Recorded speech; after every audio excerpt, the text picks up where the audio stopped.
And now, Giant Sports Talk Live. Here are your hosts, Eric and Glenn.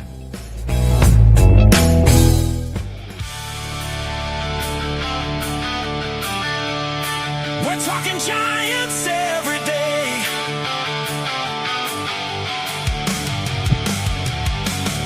From the Covey Cove to the Oracle Park lights. Eric, Glenn, and Salty Lou keep the fire burning bright. Fighting for the glory, no matter what it costs us. Breaking down the moments, from the wins to the losses. Giant Sports Talk, we're here for the ride. Eric, Glenn, and Salty Lou with the fan base pride. Talking dreams, will they contend? But we'll back the Giants till the very end. Let's go Giants. Yes, yes, yes. Eric, Glenn, and Salty Lou, breaking it down. All Giants all the time. Hey, what's up, everyone? Welcome to Giant Sports Talk Live here for the series finale between the San Francisco Giants and the Colorado Rockies. Giants were able to win the series, Lou. We end the ceremonial first half of the baseball season with a series run, something they haven't been able to do in the last three series. And but it was nice to see them at least finish on a good note, if anything. Giants again win 3-1. And I'll tell you what, Lou, and I'm going to get right to you here in a minute.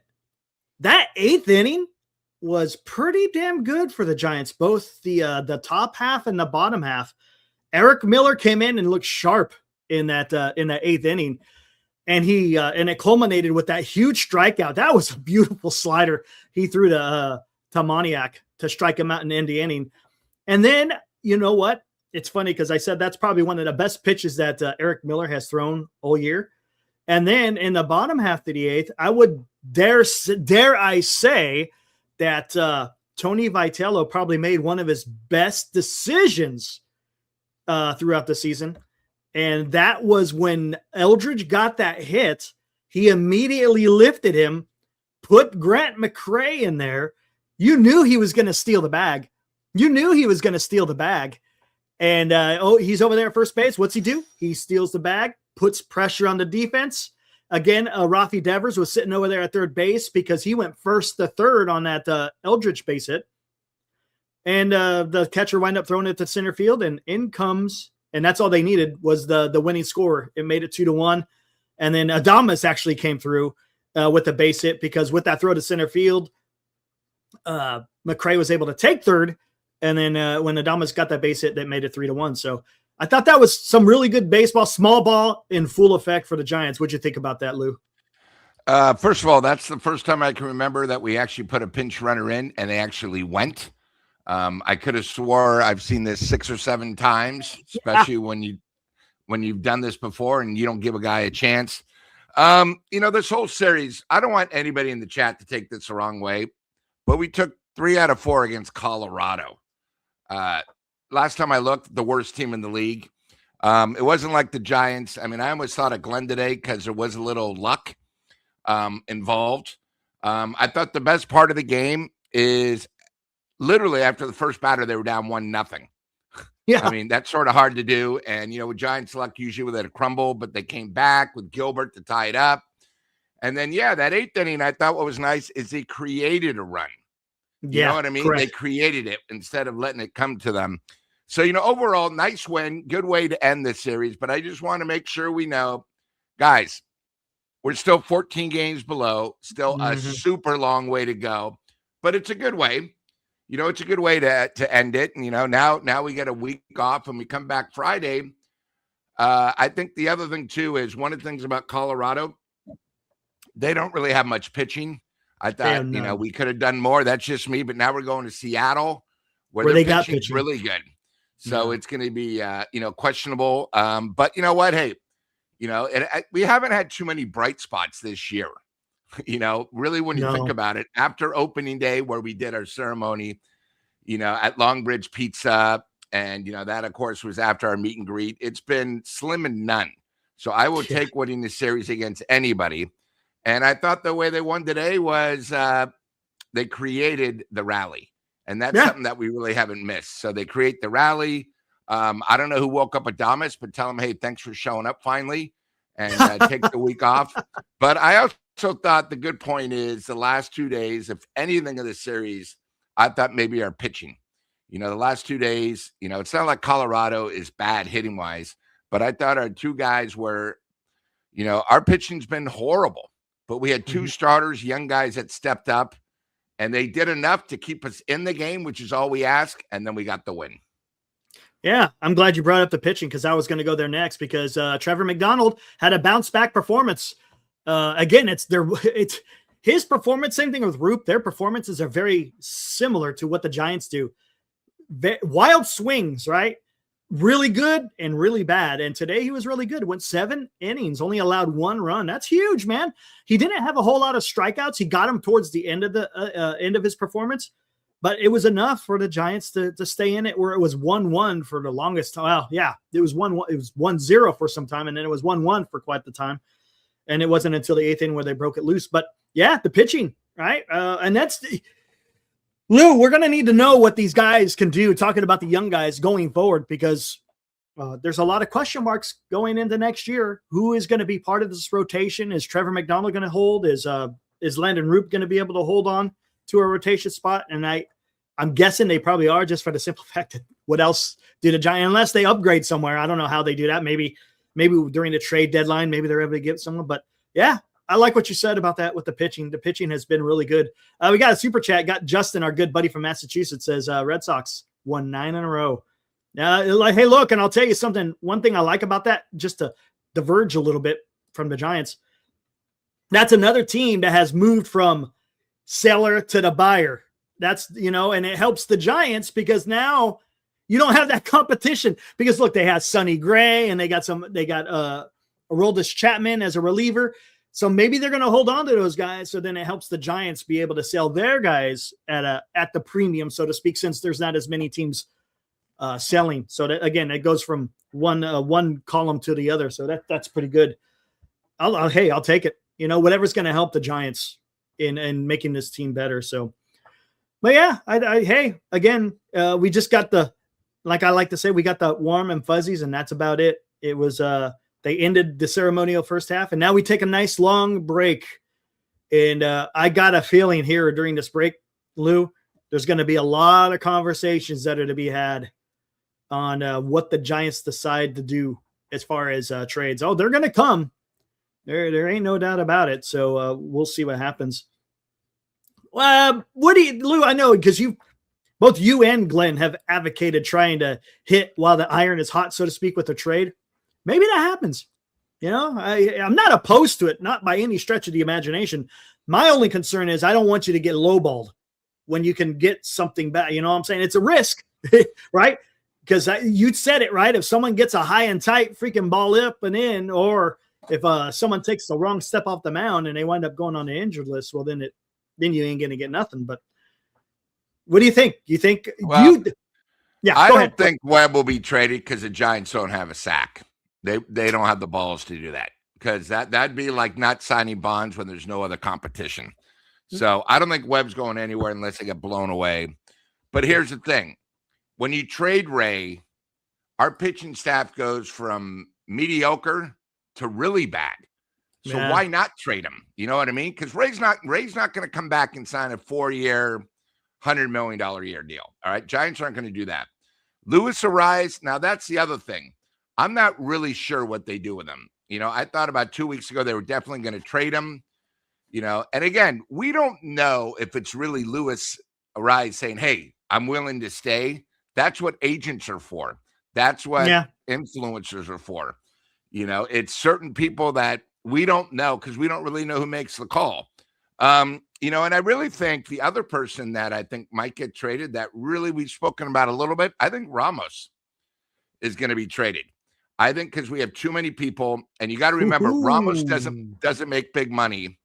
No, I don't think our center fielder coming back, who's making $11 million a year, is going to get traded. Bader. We're sort of stuck with him with Bader, right? And then you really look at it. I'm hoping one of the big three. And you can tell, I would love for Chapman to leave because Casey deserves to play third. I mean, I don't think he's defensively a Golden Glove yet, but he's making you think about it, which is great. And he'd be perfect if Lewis stays for him at third. The other thing is, his bat's so much better than Chapman. But, I think the thing with the Giants is they got to realize they got to have a plan A and they got to have a plan B. And, I think one of the things you've been saying, Eric, for the last probably 6 weeks, when a guy has a 2-year contract for at least $10 million or more, those guys to trade are hard. When you have 3 or 4 guys where now we're talking $20 million or more, they're almost impossible, especially where they have numerous years. So, even though we want as fans, hey, we want to try to get better, we also got to be realistic. Correct. So I think and that's where I'm trying to be with that. Yeah. And I think this week, I hope something happens. Because the one thing about the Giants is I know Buster has made different deals, sort of being sneaky. But right now, if you look at just the wild card, we've gotten sort of lucky. As Glenn says, everything's on the silver platter. The American League right now, literally, there's 10 teams within a game and a half. It's up in the air, and man. That's the American League, right? Yeah. Then you go to the National League, there's probably about 6 or 7 teams. And what's great about the Giants' opportunity is some of these teams are so young, Eric, and I mean really young, where they need a veteran to maybe take them to basically keep them where they're at or get them in the playoffs. So I think that's the big key where, again, we're just fans, but Buster has to realize that, my God, look what we have an opportunity now.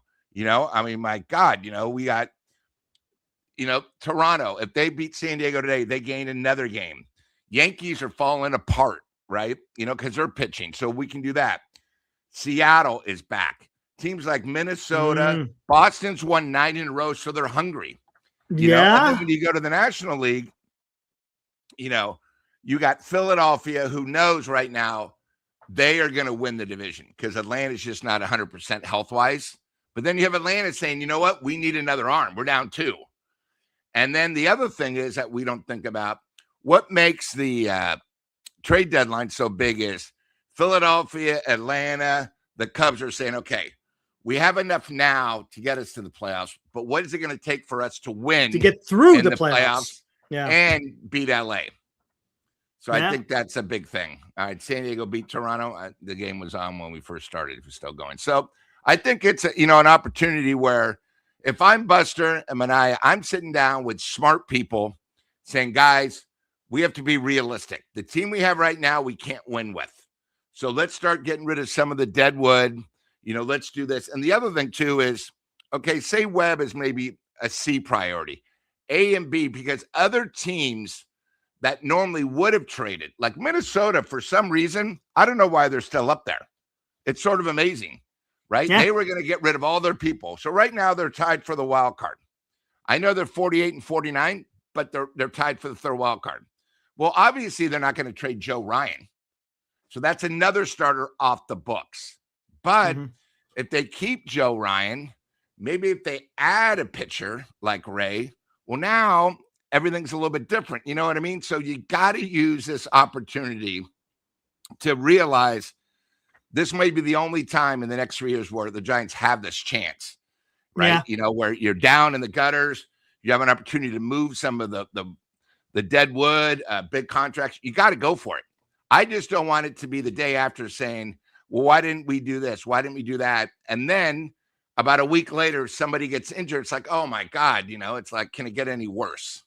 So I just think it's one of those things, because right now there's literally 11 or 12 teams that need players that we have. So we got to do something to improve the team. And you know what? There's a couple of points I want to hit that you talked about. And here's the thing. You talked about Minnesota right now. They're a game out.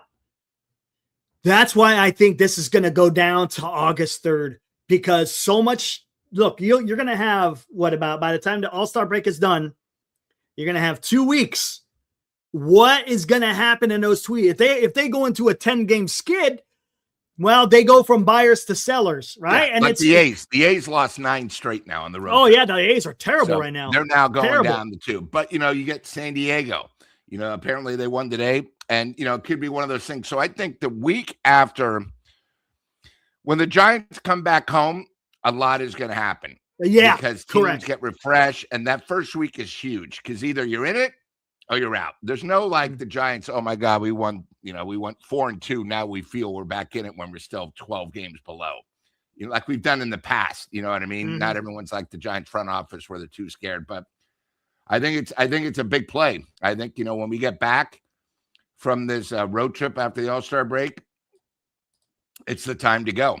Yep. There's a couple other things. Rob donates $2. Thanks, Rob. Says Joe Ryan may be a top. He might be, depending on what happens. Again, if they keep winning, no, it ain't going to happen. If they stay at 500, it probably ain't going to happen. They're probably going to have to. They're going to have to fall a few notches, so to speak, in that third wild card for them to decide to trade. Maybe who knows? Maybe they decide to trade them anyways. And that's why I think Logan Webb, he's up there too, but I don't think the Giants are going to do that. Jay Case, our good buddy from Santa Cruz, makes a good point to what you were saying. Talking about Ramos. When everyone is healthy, you got to play Schmidt, so you can't really sit Chapman to keep Ramos back in the lineup, so moving him may be strategically sound. And look, I'm not opposed to that, but here's the thing, and I put on, maybe some of you guys have read the description I put for this live stream. There was some news yesterday, and there was news today. Yesterday, Gavin Kilen and Dakota Jordan are being promoted to AA Richmond. So good on them. Those guys have been performing at High A Eugene. So now they're going to be going to AA Richmond. Good on them earning that promotion. Today it was announced Bo Davidson has earned a promotion to AAA. So we're going to see him in Sacramento here pretty soon. I think it's next Friday is when the promotion will take effect for all three of them. So, and guess what? 2 of those guys are outfielders, Lou. So they very well may trade either a Ramos or maybe even a Jung-Hoo Lee, because you got Victor Barracoto, who is showing something. You got Bo Davidson, who is tearing up AA, who's now got promoted. And you got Dakota Jordan, who's absolutely killing it in High A, who's got promoted to AA. Matter of fact, in the Futures game, he had a double today in his only at bat. So it was nice to see Dakota Jordan showing up for the Giants. So hey, and Eric, if they trade those 2, hold on. If they do that, the Giants save $21 million on salary. Yeah. Hey, how about that? Yeah. Yeah. And you know how cheap they are. I'm just saying, it's one of those things. But it's not the players. It's sometimes, if we have guys that are young and they're making minimal money and they could do exactly what the big boys are doing. Yeah. And at the same time, Lou, if you trade these guys, you're getting something back. Right. So there's so many different variations. Yes, you could get the same type of output possibly, or maybe more at a cheaper price. You're saving money on getting rid of the contract as far as Jung-Hoo Lee.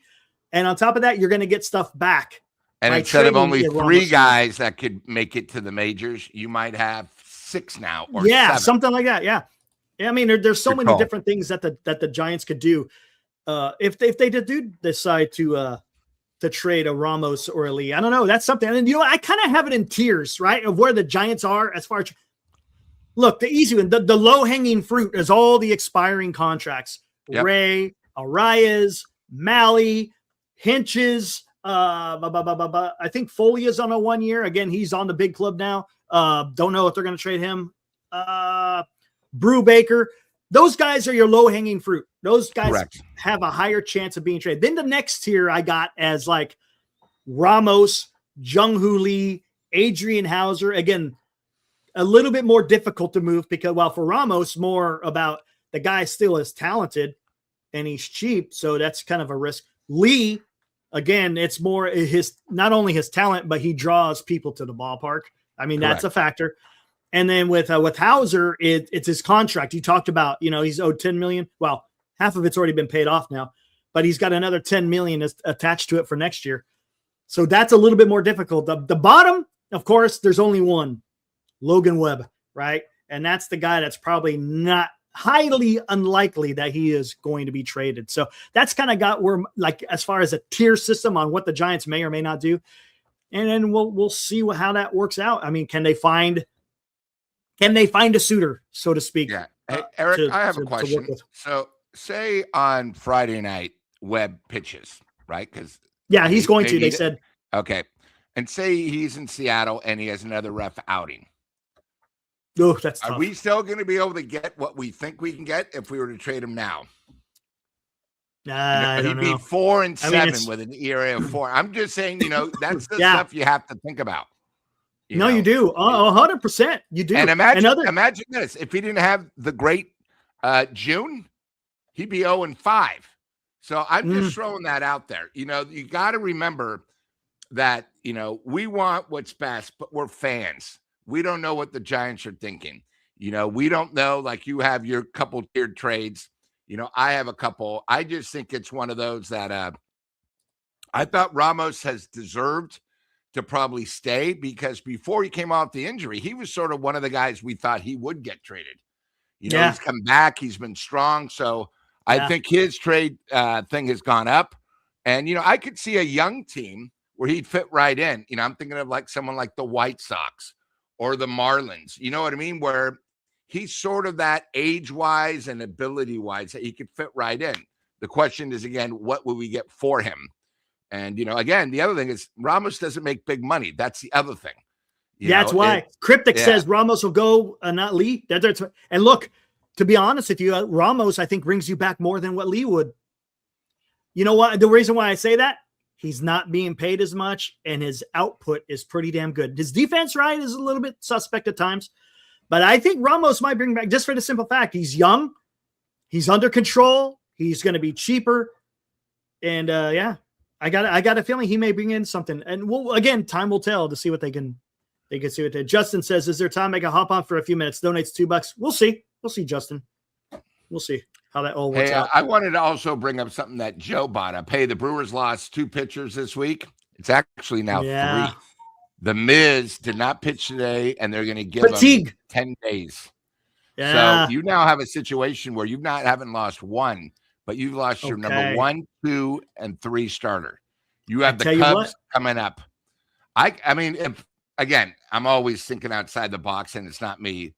But how about maybe the Brewers call? Because, the Miz might be worse than we think. When they say 10 days, and as Eric pointed out last night, it's the elbow tender stuff. It could be that's bad. Harrison. Yeah. Forearm, right? It could be bad. Then, you got the Miz needs off. And then you got I wouldn't be surprised. Now, again, it won't happen. But Milwaukee realizes we can't go a whole month with no pitchers. Well, how about and they got a great farm system. We'll give you 6 studs. We want both Ray and Webb. Oh my God! Woo! I'm just thinking, because remember, it's one of those things where one's only going to be there for rental, and the other one, you need a guy that's going to be there and when they make the playoffs. Because with these 3 not there the month, they could really fade fast. I mean, it's not too often a team's going to survive without your 1, 2, and 3. I mean, look at the Giants. It's and again, I don't know their schedule. I don't know how bad it is, but other teams are now saying Brewers aren't going to do anything, but they'll survive somehow. But when you do that way, you're not giving the fans the best opportunity, and you're not giving the team. That's why you have a farm system. So, I mean, again, it won't happen trading 2, but I'm just saying it's not too often a team who had the best record in the majors right now lost their 1, 2, and 3 starters. Now, one might only be a couple weeks, but otherwise a month. And then when you have a guy like Miz who throws 105, 108 miles an hour and he needs time off, they're not going to say anything bad. You know what I mean? They're just going to say, let's give him a little rest.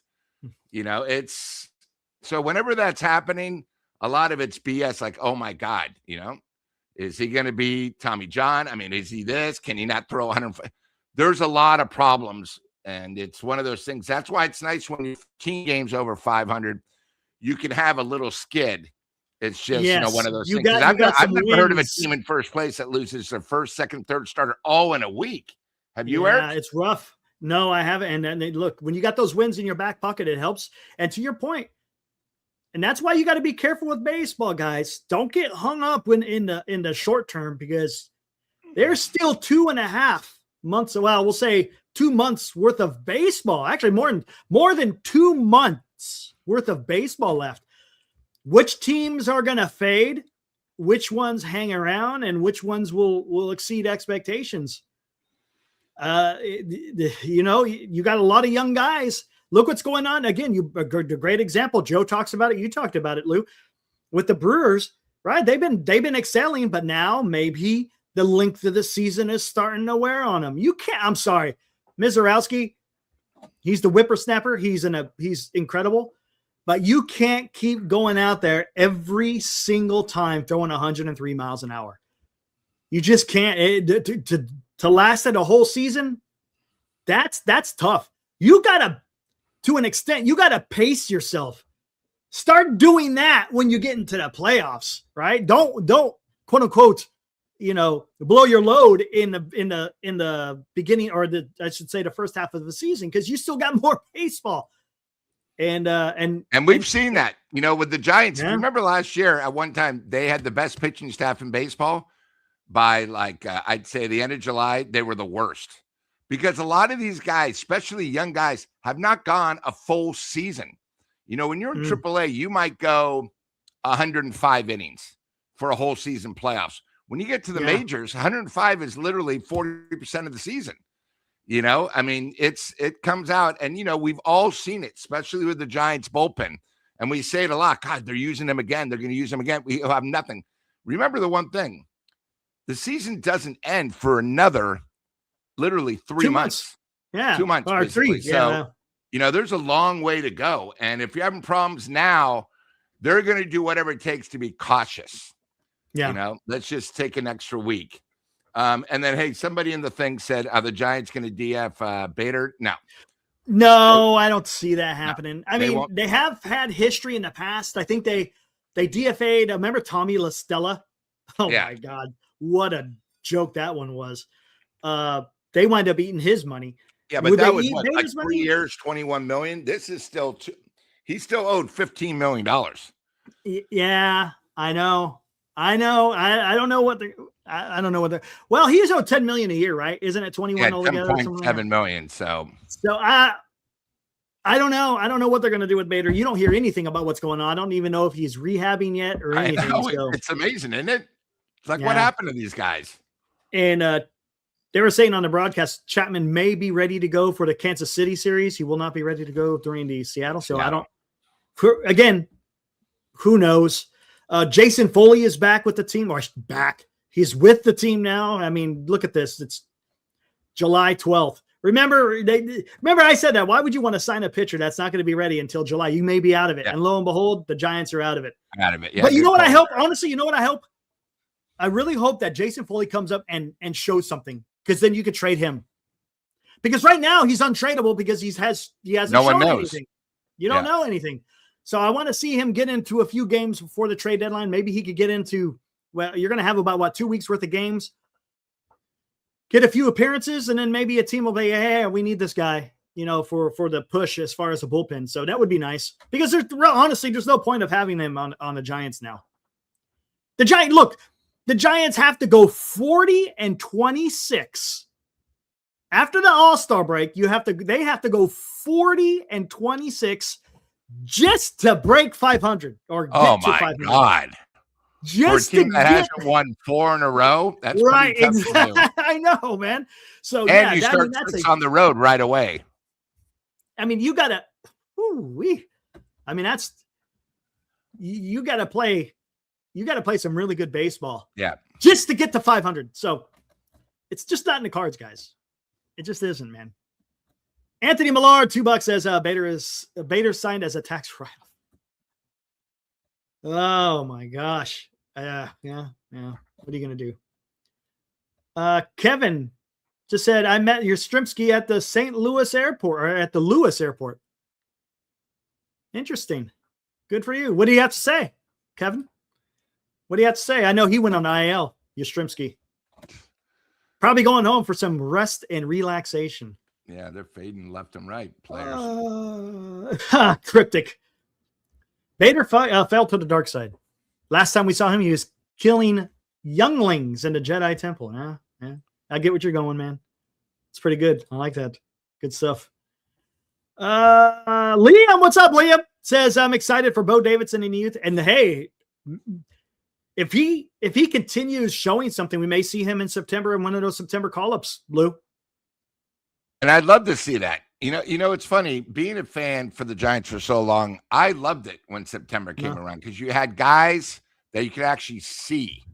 I don't like only adding 2 guys though. I want to add at least 4. It used to be, I think, 6. They used to do. No, and the whole dugout would be packed. It's like, who is this?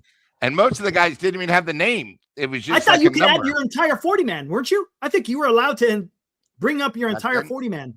I just remember at the dugout. You could bring it. Yeah, I mean, it was crazy. Remember, this is when Bochy. I remember this when Bochy was managing. He would go to like 7 pitchers within 2 innings. I mean, the Bochy rule. You got to pitch at least 3 batters. Oh, it was the best. So I mean, a lot of teams were doing that though, right? Because you just had all these additional arms again. So then you rested your guys, so to speak. So when it was time to for the bell to ring for the playoffs, that everyone was ready to go. Oh, let's see. Bochy was Bochy was just good. He was good at what he did, man. Good what he did. Arbon, there's our good buddy in New York, our resident Mets fan, along with Mark. Thank God it's All-Star break. Agree. I hear you. Yeah, for the fans of the Mets, the Giants, the Rockies, the Angels. Yeah, if you're fans, you're just kind of like, it's nice to take that break. And Eric, are you excited about the All-Star game? I'm not as excited as I usually I'm not. am. No. Yeah. Look, the home run derby is probably the most exciting thing of. Yeah. But as far as the game is concerned, no, not really. I don't know. It just seems different. I don't know what it is. Yeah. You know what? Hey, let's go to break. And I want to pose some questions to the chat. We're halfway through, guys. Halfway through ceremonial because we're actually past halfway. Look, there's plenty of negative to talk about. Look, it far outweighs the shittiness of the Giant season in 2026. Give me some things that you have loved, or that you have liked so far throughout this first half of the 2026 season. And one thing the Giants have done that surprised you. Could be positive or negative. Because I have one that sort of surprised me. And I'll bring that up after. So I just want to see. I want to see what the ray, the glimmers, the little bit of rays of sunshine that maybe the Giants have shown to the fans. Not a whole hell of a lot of them. All right, we'll be right back.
Tommy's Mexican restaurant, where their first half of the baseball season was undefeated. Lou, undefeated. They have not had one loss this year over there at Tommy's Mexican restaurant. So there you go. Probably the meet and greet was probably their worst loss, but it was spring training before the season started when they got to meet us. All right, let's do this, guys. Come on. Let's see. I want to hear what people have to say that's somewhat good in the San Francisco Giants, and then we'll go from there. Lou, and I'll take a look at the chat and see what I got here, and then I'll star them and then bring them up. You said you had a surprise. If there's a surprise out there in the chat as well, let me know. What was your surprise? My biggest surprise of the first half is we went into the season where we had a Gold Glove catcher, and now we have 3 guys that I'm not even sure are good. And, the one thing about being catcher, it's such a vital part of a team. Again, you go from a Golden Glove catcher who was throwing everybody out, who's not on the team anymore. Then we got a young guy that had a couple of flavors of the week. Now I'm not even sure. To tell you the truth, it's just like a position now. And I hope they don't come up in a crucial situation. That's probably been my biggest disappointment this year because, when Bailey started the season, it was like, all right, we have Bailey there, first base. We weren't sure about Devers because if you remember, Casey played first base the first 3 days because Eldridge wasn't up yet and all that. So really, that's my worst thing. And then probably my best thing is about the Giants is probably we had probably 2 guys that we thought could hit going in. Our hitting's a lot better than I thought we were going to be. I thought Lee had a great first half. Casey should be an all-star, had a great half. And Luis Arias is a pleasure to watch. A pleasure. It's one of those things now that we went in and, we were concerned about his defense. His defense has been phenomenal. And it's sort of funny if the Willie Mack Award was to end at first half, I'd almost have to have 2 guys win it, Eric, 2. And I think that's Casey and Lewis because they both have had great first halves and all different ways too. Lewis with some, going 2 for 4, it seems like every game.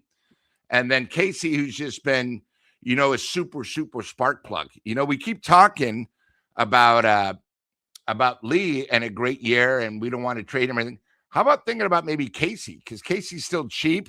I don't know how his contract is. I don't know about arbitration, but maybe he deserves maybe like a nice deal where you can get him cheap if you're thinking of the future. Those are my 2 minutes of that.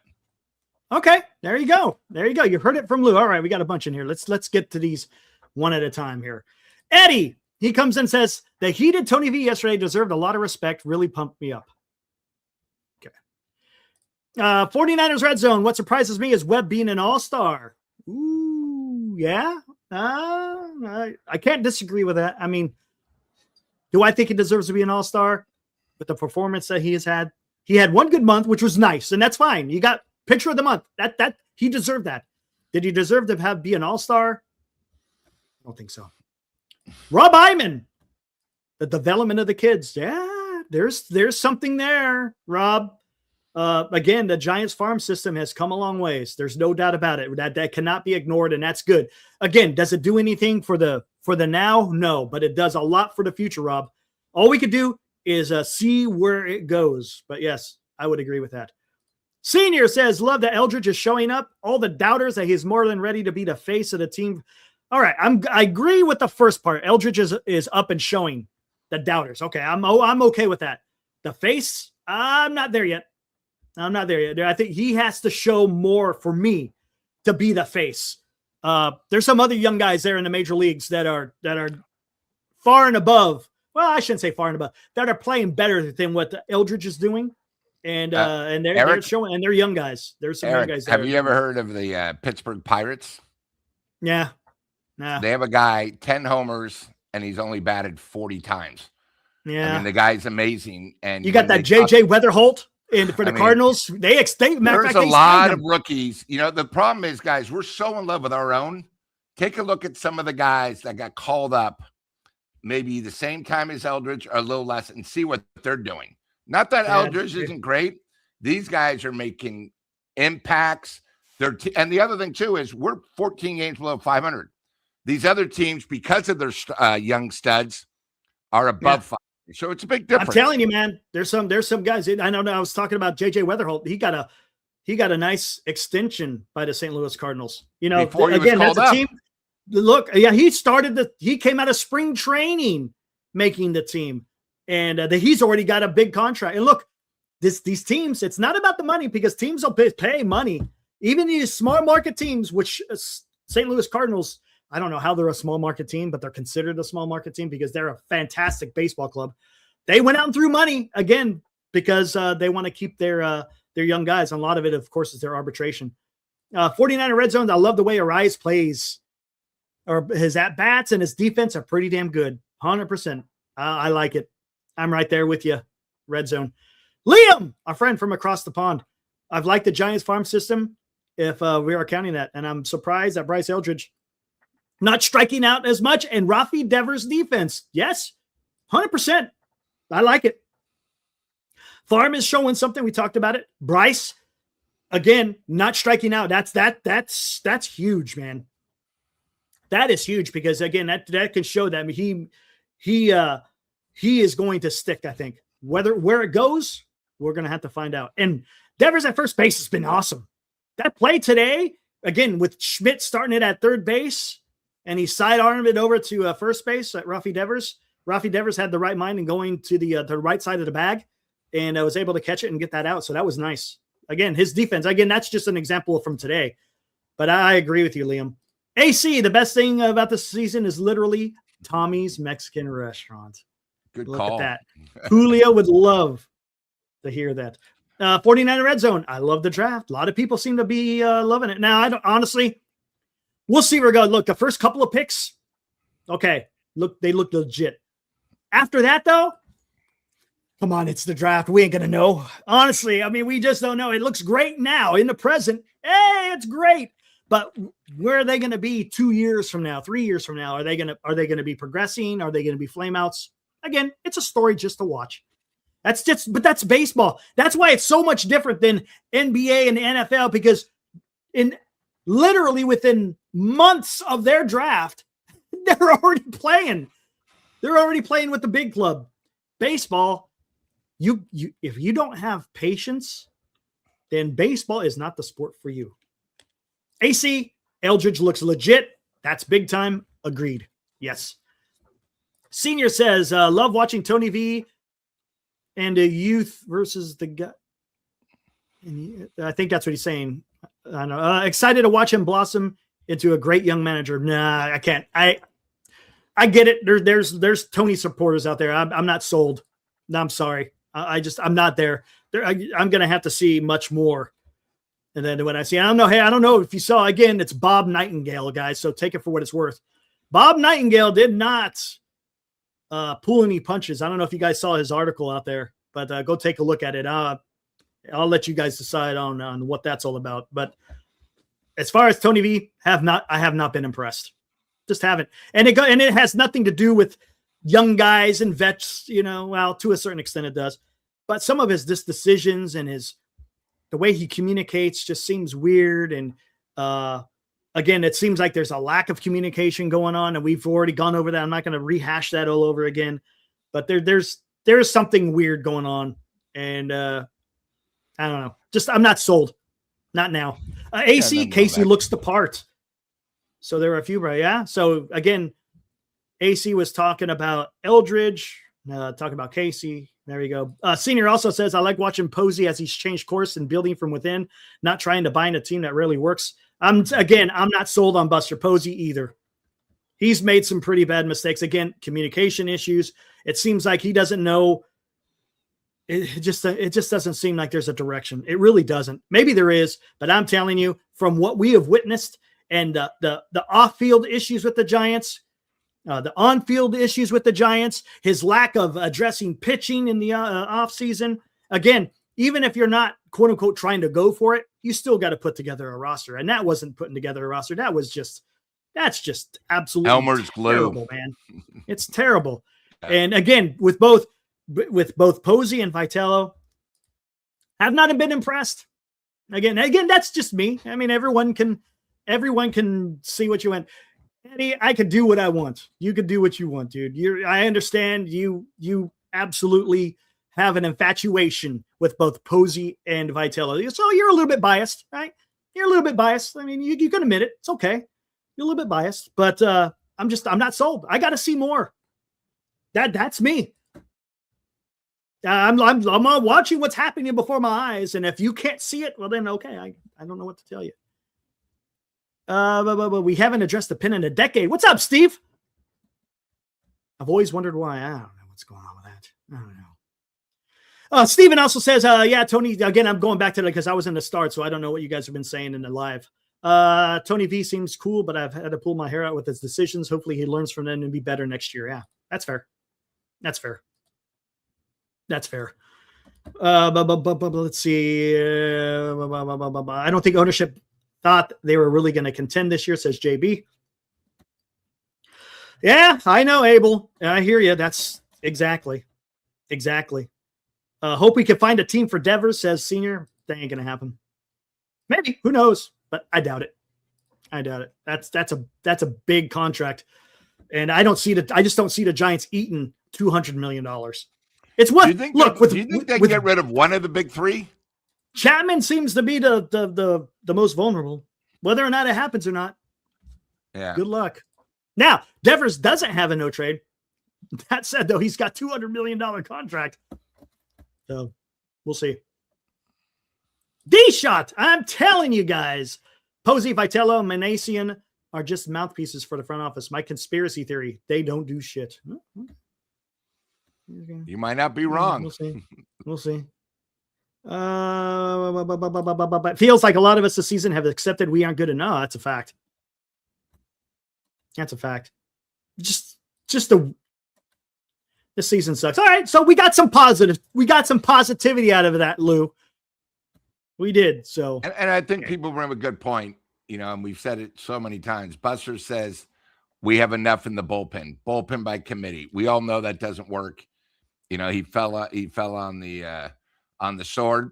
And the one thing I get upset about, and Eric brought this up, is we still really haven't done anything about it. We know there's a problem. Get a closer. I mean, is it that hard? If you get, if the Giants do anything and they make a trade, right? Because we don't know if our guy is going to be back next year, when he's going to be back. You got to get a guy that can actually be a future closer. Exactly. I know we want starting pitching, but you got to get a guy that's, because there's really nobody in the bullpen that I have confidence with to be the closer next year to start the season. Do you, Eric, or I don't see anybody. So they got to, again, baby steps. You got to get somebody that can actually do the job. Right. And we could kind of talk about Armand. I threw the link out there, man. I want to hear what you said because he doesn't think any of the three are going to get traded. And I know why. And this is something we got to talk about. And before he comes in, I'm going to bring in Justin. Justin tried to come in yesterday during the draft. But this is going to be interesting. Lou, think about this. Before I bring in Justin, I want you to think about this. Where do you think? Well, first off, if Mason Miller is on the block, where do you think he goes? Think about that. Justin, what's up, dude, man? How's it going? I know you're feeling good, man. You're Boston Red Sox, dude. Hey, maybe you're going to be in the thick of it. Can you guys hear me? All right. I hear you. Yeah, you're good. Okay, perfect. Because I just got new wireless headphones, so I just wanted to make sure. Yeah, you sound good. No problems. Talk to us, man. How you feeling about your Red Sox? Is this for real, or is this just a little bit of an aberration before you guys hit the All-Star break? Okay, first of all, Armand, I just want to say I feel bad for you in the ninth, okay? Because you guys should have won that game today. We should have never won that game today. I'm just saying it straight out because of Lindor's era. We should have never won that game. Second of all, Eric, I was ready to write this team off. I really was. I was ready to write this team off because if you think about it, after we swept the Yankees and after we beat the Nationals one game, we started going on a down spiral of losses. And then of course we got the Angels, we got the White Sox, and then we got the Mets. And now when we get out of this All-Star break, the stretch is gonna be really hard. Because to open the second half, we got the Rays, we got the Orioles, we got the Blue Jays. We're at Sacramento for the Athletics for 4 games, and then we're at Los Angeles for 3 games against the Dodgers. Ooh, that's going to be, that is going to be tough. What's the word? Because I saw, talking about maybe trading Sonny Gray. You think it might wait until maybe the actual deadline to determine whether or not you probably guys get rid of Sonny Gray, you decide to get I rid of want Sonny to Gray. say this: the disrespect that Sonny Gray has got not making the All-Star game over Ranger Suarez is absolutely ridiculous to me right now. Yeah. Because you guys talk about Logan Webb not being Yeah. an All-Star. I agree with you. Casey Schmidt should be an All-Star. Yeah. Sonny Gray to me should be an All-Star, not Ranger Suarez. But hey, what do I know? Yeah. Yeah. And hey, same thing with Zach Wheeler. Did you see what he said? You're disrespecting me getting, and he said to hell with y'all. And then what did he do? He went out there and shut down the Tigers today. Yeah. And he struck out 10. So how about that? It was awesome. Against Scooble today, he dominated. All right, Justin. So I'm gonna go back to Lou, and then I want you think about the whole Mason Miller thing too, because you guys also got to roll this Chapman, because he may be a guy that they move. So you got to talk to me about if Boston may move some of the guys. So Lou, what do you think? You think that the Padres will trade Mason Miller at the deadline, or you think they hold on to him? I think Padres now being in third, barely being 500. I think they're going to do a fire sale. You think so? The Giants are going to be bad? I think the Padres are going to be really bad because, you know, they've had 3 or 4 years where they went for it. They also have the best closer in baseball. And, you know, they could actually get more than Webb. I'm just going to throw that out there, right? Because his contract, he doesn't make much. And I think he still has 3 years left. I mean, it's a very, very, very, very friendly thing. I could see him going to someone that is right on the brink and a young team. So I'm thinking, boy, imagine if he goes to the White Sox with their starting pitching. That could take him to another level. You know, I'm thinking, how about the Cubs? You know, another thing where they got a decent farm system, you know, where they got the pitching. They just don't have really the closer. Oh! And, you know, to me, Mason is such a difference maker. You know, the thing that made Rivera so good, he didn't really have great starting pitching. But what he would say is just give me the ball up a run. I'll take care of it. Take care of the rest. And when Mason Miller's on, he's that type of pitcher. I'm not saying he's a type like Rivera with his cutter, but he's a person that you give me the ball, we're up 1, it's a done deal. So, you know, you get these young teams that are so close. The other thing too is you got to think about is even though they're young, that doesn't mean they're going to be there next year. Yeah. You know, or 2 years, you know, and I think teams like that, I mean, like right now, I'll use an example with Justin. If they didn't have Chapman, I could see them doing it because he could be the separator, right? Because, I mean, Boston has had sort of an amazing month, Justin. You survived with the trade to Philadelphia for hoops. When we spoke to you one night, I mean, literally, I think it was your birthday, if I remember. You said this team's going nowhere. And at the blink of an eye, it's amazing how it comes back. You know, and again, this last road trip, the thing that impressed me more about Boston is they don't really talk about, beside winning so many games in a row, you guys had a game that you literally were on the tarmac almost 24 hours, it seemed like. You got to a game an hour and 15 minutes before the start of the game, and you won the game. So what's happening with that team is they're really bonding, you know, and that's the type of team where you're bonding. The crowd is now coming back to Fenway. And you know what? The front office says, we appreciate it. Let's go for it. So, you know, I just think it's one of those things. Yeah, Justin. You brought up that airplane thing. The Red Sox made a T-shirt about that saying, like, I saw that. Like the T-shirt that at the end it said like, see you at 4:15 with the airplane. That's twice now that we've had airplane troubles this season. But getting to the Mason Miller thing, and I want to go off on a couple of teams that I think that Mason Miller could go to if the Padres do sell him. I'm looking at a couple American League teams here. I'm looking at Tampa Bay. I'm probably looking at Seattle because Munoz has been shaky lately. So I could see the Padres trade him to the Mariners. I think the team that no one is pretty much talking about is the Cleveland Guardians. Ooh, yeah. I mean, or the Minnesota Twins. So for those teams that are on the brinks of playoffs, I could see Mason Miller going there.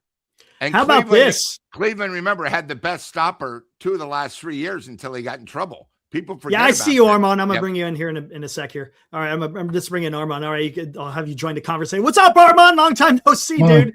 Justin, thank you for the series sweep. I predicted you would get swept. That's awesome. Hey, all right. Like I said, you guys should have won that game. If it wasn't for Lindor, we should have never won that game. I said Lindor and Devin Williams after the double play blunder costed us the game. I tell you what. You know what I was thinking about? Tell me if I'm crazy here. If Milwaukee Brewers are okay with the rotation, I could see them going after a Mason Miller. Holy shit. Could you imagine if you got Harrison and Mizorowski and then all of a sudden you bridge it to Mason Miller to close it down? I mean, yeah, McGill's there and Uribe, but if you get Mason Miller, and look, the reason why I say that, who has been just named, and again, I'll use this, it's recency bias.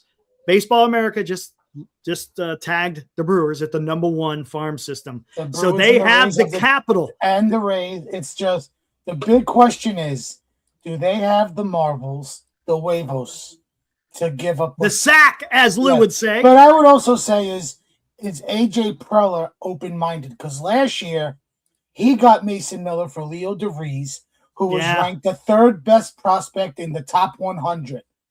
I will say this. David the Stearns Brewers have the #1, right? And then they have Jesus Mate. Yeah.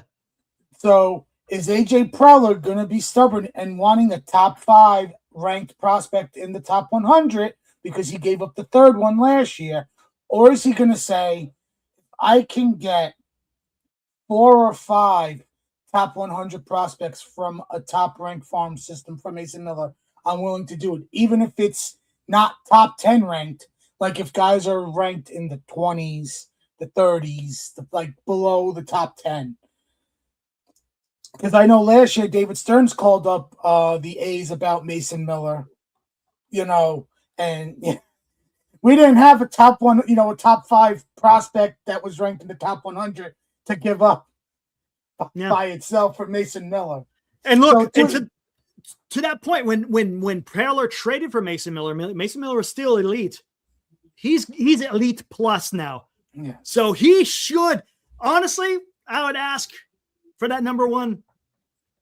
And maybe that and a few other guys. I think it's whether or not the Brewers are doing, because you got to remember, you got to grab onto this, because when else are you going to get an opportunity to go out there? Because this would be their first World Series ever, right?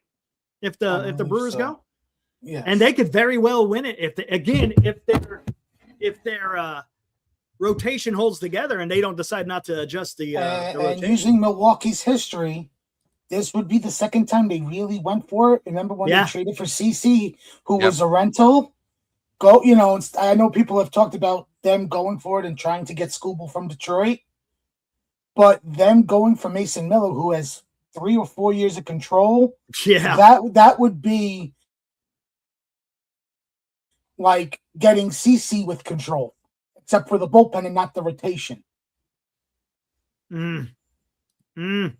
Okay. All right. I'm gonna go back to Giants now, because we are talking about, the Giants maybe trying to trade one of the big 3, so to speak.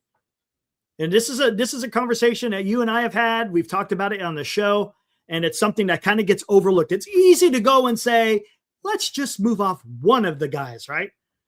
You said that none of the 3 are going to move. I already know where you're going to go with this, but talk to me, Armand. Why do you think that those any of the big 3 are going to go anywhere? 3 letters. CBA. Yeah. Now the easy one to trade is Devers, because he doesn't have a no trade. No, doesn't have a no trade clause. He's the easy one, and you probably could just salary dump it and get a bare minimum return, because the actual return is getting the money off the books. Getting money off the books. But are you getting the money off the books if you have to pay $150 million? Is that really getting money off the books? You're paying a shit ton of money. Now, granted, can the Giants afford it? Of course they can. Come on. But and again, that CBA is it is going to play a huge factor in what guys can and cannot get traded, because the ambiguity of what's going to happen. Everyone says there's going to be no cap. So maybe there isn't then. I don't know. I mean, it's your guess is as good as mine, because but one thing is a fact. December 1st, there's going to be a lockout. How long it goes and what they decide to agree on as far as terms is concerned. I know I'm the only one. Everybody disagrees with me. I'm the only one that says the whole season's going to be lost. Yeah, you're the only one that's saying that so far. Yeah. You made an interesting argument talking about, certain owners having money invested elsewhere, so they're not making a whole hell of a lot of money off the baseball. I don't know if you watched me and Eric yesterday, Justin, but I said everybody just go do a little bit of research. Go look up all the owners and what other ventures they have outside of Major League Baseball that they have to make money. Because I want everybody also, I didn't bring this up yesterday, but I will bring this up now. Every owner, all 30 owners, put in $2 billion each to a war chest, an account. That's for them to take in next year when there's no games played, that they save some money. So did you just say $2 billion from each club? Yes. $2 billion from each club. Yes. You're talking. Tell me again why there's small market and these owners. Yeah. They cry poor. Yeah, look, and some owners have more. Look, the Giants, they got real estate. The Dodgers, they got Guggenheim. Come on, man. Go look at how much money Guggenheim makes. Steve Cohen over there in New York. Last year, this came out a few months ago, but last year in his hedge fund, he made himself $3 billion in his hedge fund. Not bad. Yeah, not bad. That's little chunk change. That's all.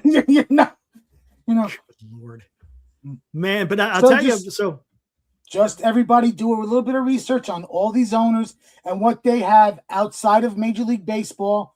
And how much they make outside of even if Major League Baseball makes them the most money, if they have a newspaper, if they're part of a newspaper corporation, and even if it brings them $20 million, that's still money coming into them.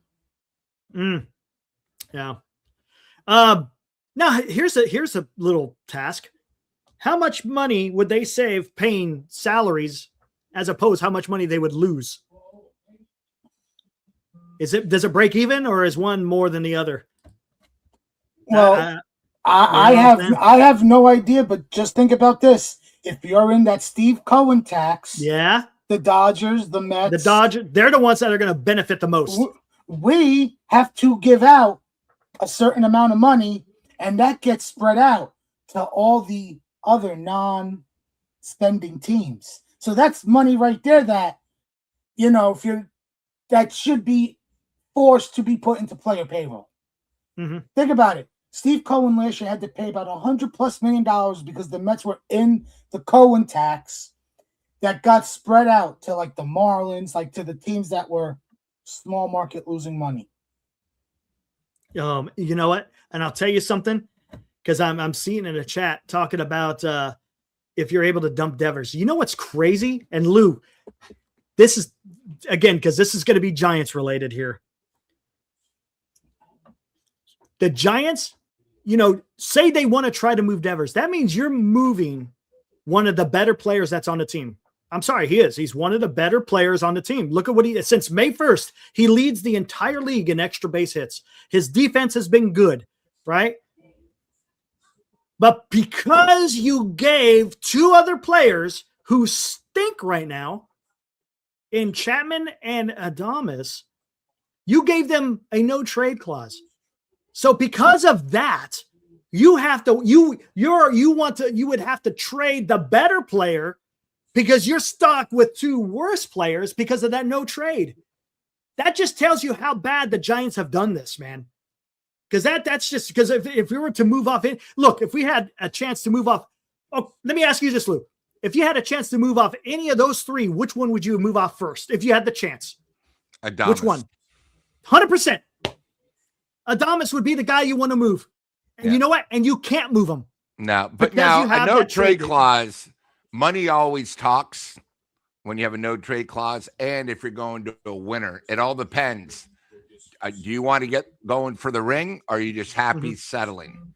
You know, because I mean, there's been other people with no trade clauses, and it's amazing when you say you're not going anywhere, but hey, we'll do this. We'll give you an additional $10 million if you do the no trade clause, and all of a sudden, people that get traded, they don't. You know, it's just one of those things. It's all more about money, having an agent, and then the player having controlling where they want to go. Yeah.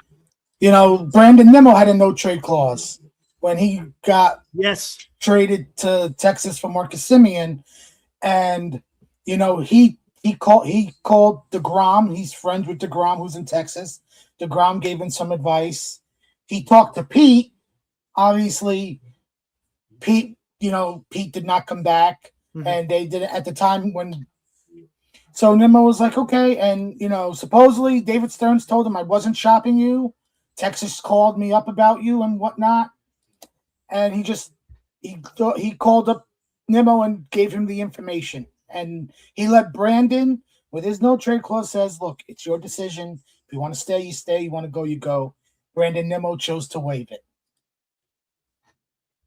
Interesting. But how many more years did he have on his contract? 5. Holy crap. 5 years at $100 million. And I said last year, defensively, he was regressing. He also has plantar fasciitis. He has neck issues. If you watch his arm, he does not have the arm talent, the arm strength to throw out base runners at home. He either has to play shallow in the outfield to throw the ball to third base or a home plate to get a base runner out himself, or he has to hit, whether it's Francisco Lindor or any other cutoff man, perfectly to get out the base runner. So David Stearns probably told him, if you are going to be with us, you are probably going to DH more. And maybe they brought up moving him to first base just because he doesn't have the arm talent to play the outfield. Right. And the plantar fasciitis. Hey, but he's on a contending team now. Hey, before I forget, Armand, on your team, do you have a few guys that might get traded in your starting lineup? Lineup? Any of them being traded? Since you're sort of in the same situation with us. Yeah, you guys are going to be selling.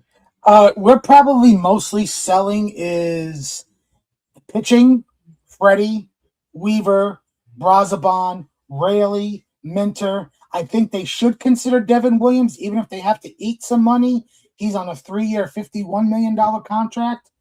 You know, Weaver has technically right now, if you're basing it on a year and a half, like he's with next year. But as I'm saying with the CBA, technically I'm looking at Luke Weaver as a rental. So let's sell high. He still has a 27-inning scoreless streak going. So let's sell high on Luke Weaver. I think Brett Beatty could be had, but that's not saying much because he hasn't, like they're not trading Lindor. He has a no trade clause and he has 5 years left. And my question is, where at the shortstop, where are we getting another 30-30 guy for shortstop? You're not. You're not. I mean, case in point, looking at Devers, right? Because I said he's the easiest one with the no trade clause. Mm-hmm. Go look at free agency this offseason. There's no bat. Nobody. There's no bat unless Bo Bichette opts out. Bo Bichette would be the top bat on the free agent market. Yeah. And a team would have to give him at least the equivalent to Willie Adames' deal of like 7 years. Because he's not going to take another short-term contract of 3 years and $42 million from another team. So I wanted to add something here. Before we went on this 9-game win streak, before we even swept the Yankees, there was talks about the Red Sox trading Jarren Duran, all season. The Red Sox wanted to move Jarren Duran. Now if that's not happening, at least I hope not. I know he's I know he went on his skids this weekend until the 9th. But if we do trade Duran, I think there's a possible chance that I could see him going to Seattle. Duran to Seattle. Yeah. For who? I really don't know because I know right now Rosa Reina's really hot at the moment, and I know their outfield's doing well, but it's either he goes to like it's either like he goes to Seattle or he goes back home to California, and I hate to say that because I know where back home in California means the Dodgers, and I don't want him to go to the Dodgers. Can I make a case, Justin? A package with geez. Duran to San Diego for Mason Miller. I'll take it. No, I'll take Come- it. But you guys got a closer though, right? I mean, Yeah, but Yeah. isn't there an Yeah, option? An option on his contract? But Chapman to me can be really shaky, like Munoz. so make him an eighth inning guy. Yeah, make him a setup guy to Mason Miller. Or Wow. you could trade Chat. Maybe there's some funky trade between San Diego, Boston, and the third team. Chapman goes to that third team, and Duran and a package goes to San Diego, and maybe it's Mason Miller and maybe another reliever that's more suited for the seventh or eighth inning. All I Back to know Boston, or a starter goes back to Boston. Yeah, all I know is if we are in a playoff spot by August 3rd, I don't see Durant being moved. If we are not in a playoff spot by August 3rd, I see Durant 100% being moved. I'll reverse that, Justin. I'll say if they are in a playoff thing, I think Durant could be moved, but it would have to be for a guy like Mason Miller, that he's a part of he's one of the centerpieces in a package, or even a young, like a controllable starter. Like maybe Boston decides, you know what? Let's try to get Nick Pivetta along with Mason Miller. Because Pivetta has that, I think he has like $20 million left on his deal. Hey, you know what? I wouldn't mind Nick Pivetta coming back. I would not mind Nick Pivetta coming back. Well, I don't know. Lou, do you think where are the Dodgers right now? You said they're third place, but how many games out are they still in the wild card hunt, right? No, the Dodgers are in first place. Where are they as far as the wild card is concerned? Hold on, let me take a look. No, you said the Dodgers. You didn't mean the Dodgers. Oh, I'm sorry. I meant the Padres. Yeah. Padres. Sorry about that. Padres are in third place. Arizona's ahead of them. And you guys keep talking about. What about if Seattle doesn't do it? They could trade. They could trade probably 2 or 3 of their starting pitching. Well, they're in the wild card hunt.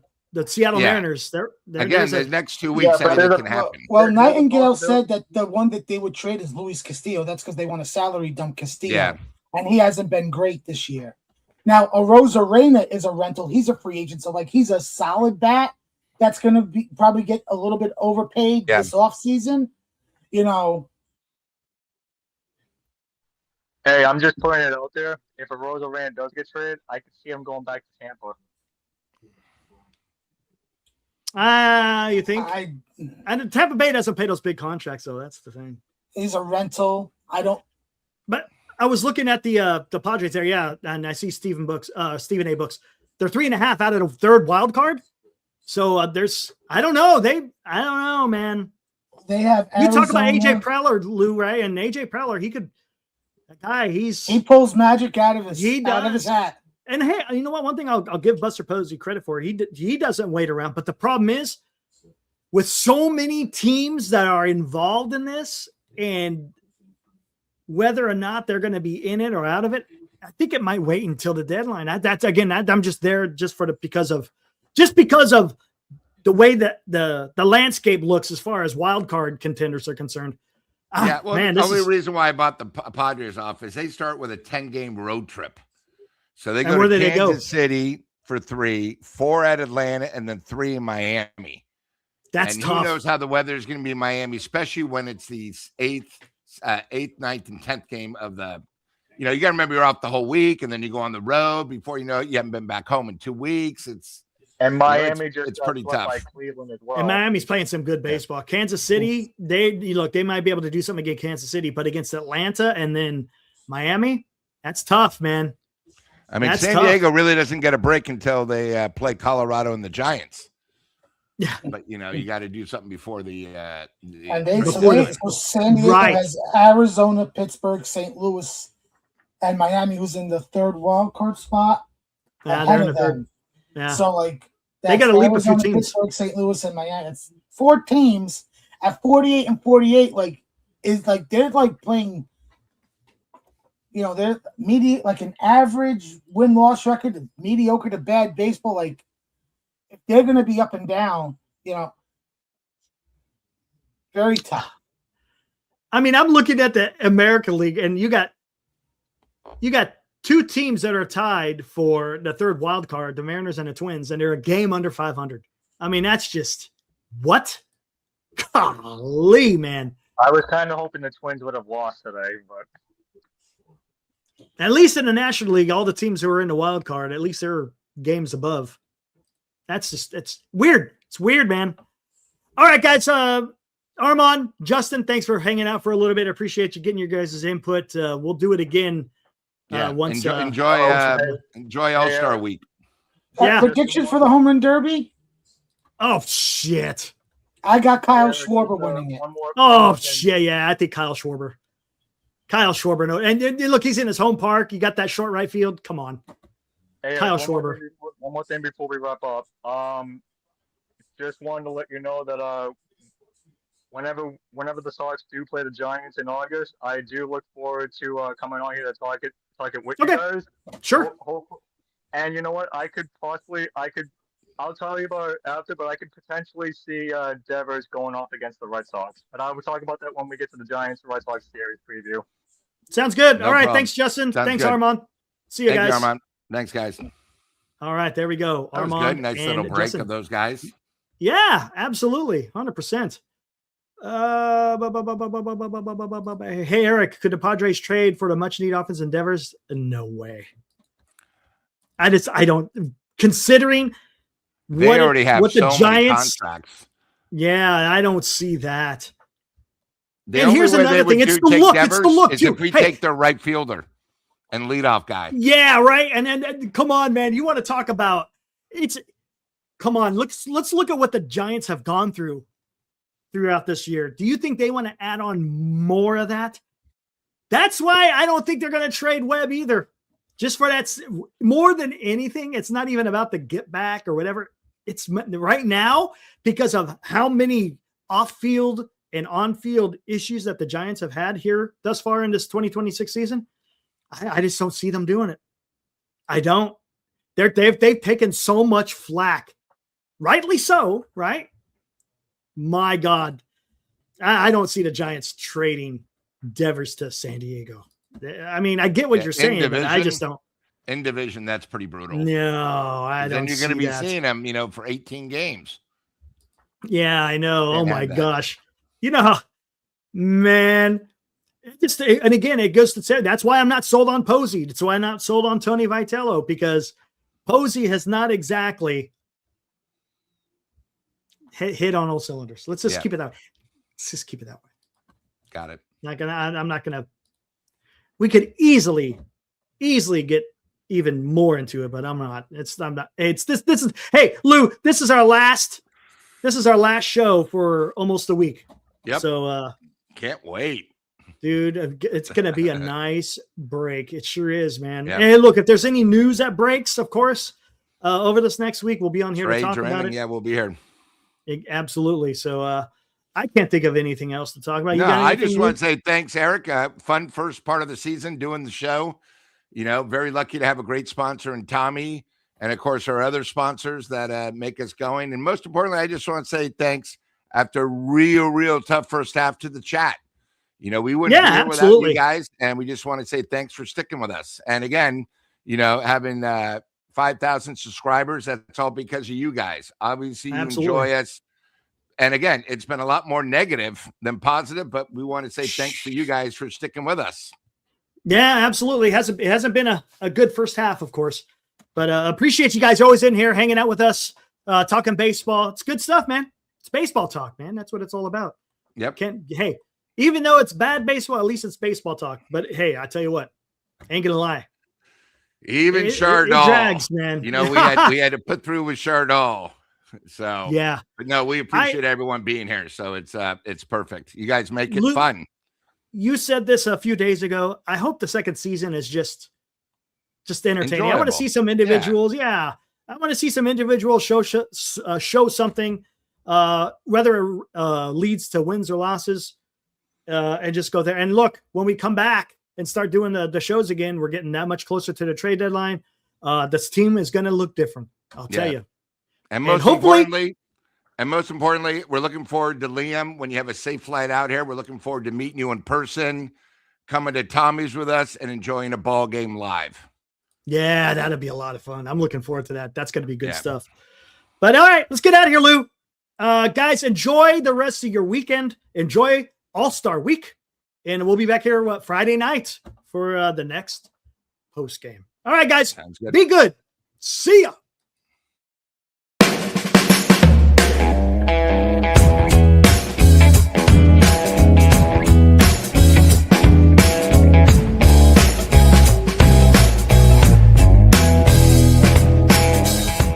You've been watching Giant Sports Talk Live with Eric and Glenn, a Northern Lights Entertainment Broadcasting production.